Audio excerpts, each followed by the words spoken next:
കർത്താവിൽ അനുഗ്രഹിക്കപ്പെട്ട പ്രിയ മക്കളെ, നിങ്ങളുമായി പങ്കിടുന്നത് ഒരു ദൈവവചനമാണ്. അതിനെ ഇപ്രകാരം പറയുന്നു: മടിയ ഉറുമ്പിൻ്റെ അടുക്കൽ ചെല്ലുക, അതിൻ്റെ വഴികളെ നോക്കി ബുദ്ധി പഠിക്കുക. സദർശവാക്യങ്ങൾ 6-ാം അധ്യായം 6-ാം വാക്യം. ഈ വചനം നിങ്ങൾക്ക് അനുഗ്രഹമായി തീരട്ടെ എന്ന് പ്രാർത്ഥിക്കുന്നു. ഈ വചനത്തിൻ്റെ പൊരുൾ, നമ്മൾ മടിയനായിട്ട് മനുഷ്യൻ കിടന്നുറങ്ങുമ്പോൾ ഉറുമ്പ് അതിൻ്റെ ആഹാര സമ്പാദനത്തിനായി രായെന്നോ പകലെന്നോ ഇല്ലാതെ ഉറക്കമില്ലാതെ ഊണും ഉറക്കമില്ലാതെ അതിൽ അധ്വാനിച്ചാണ് അതിൻ്റെ ആഹാരം ക്രമീകരിച്ചു കൊണ്ടിരിക്കുന്നത്. നമ്മൾ ആഹാരം ഇല്ലെങ്കിലും ഉണ്ടെങ്കിലും ഇല്ലെങ്കിലും പോത്ത് പോലെ കിടന്ന് ഉറങ്ങും.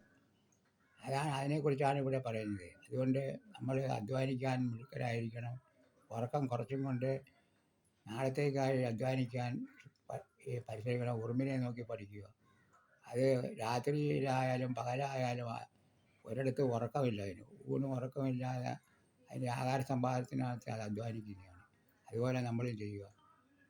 ഇനി ഈ വീഡിയോ നിങ്ങൾക്ക് ഇഷ്ടമായെങ്കിൽ ലൈക്ക് ചെയ്യാനും ഷെയർ ചെയ്യാനും സബ്സ്ക്രൈബ് ചെയ്യാനും മറന്നുപോലെ. സബ്സ്ക്രൈബ് ചെയ്യാൻ തൊട്ടത്തിൽ ബെല്ലേക്ക് ക്ലിക്ക് ചെയ്താലേ ഇതുപോലുള്ള ഉപകാരപ്രദമായ വീഡിയോകൾ എനിക്ക് നോട്ടിഫിക്കേഷൻ ആയിത്തുള്ളൂ. അതുകൊണ്ട് ഇനി ഒരു ഗാനം കേൾക്കാം. അനുഗ്രഹത്തിനധിപതി അനന്തകൃപ തരുന്നത് അനുദിനം നിൻ പാദം ഗതിയെ അടിയാനും നിൻ കൃപ മതി. എൻ്റെ ദൈവം മഹത്വത്തിൽ ആർദ്രവാനായി ജീവിക്കുന്നു.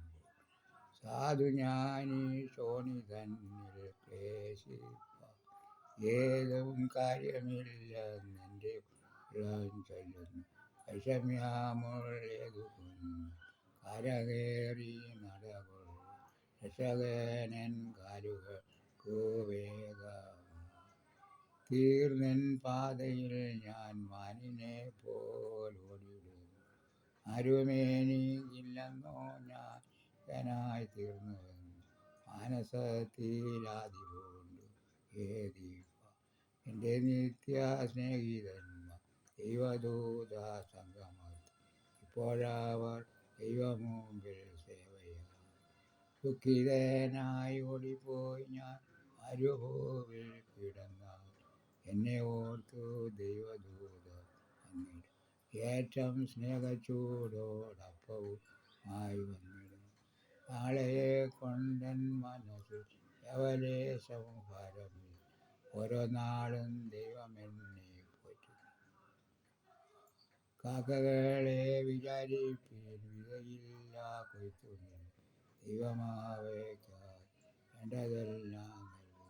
ലില്ലി പുഷ്പങ്ങൾക്കോ അവൻ ശോഭ നൽകുന്നു. ഈ വീഡിയോ എനിക്ക് ഇഷ്ടമായെങ്കിൽ ലൈക്ക് ചെയ്യാനും ഷെയർ ചെയ്യാനും സബ്സ്ക്രൈബ് ചെയ്യാനും മറന്നുപോലെ.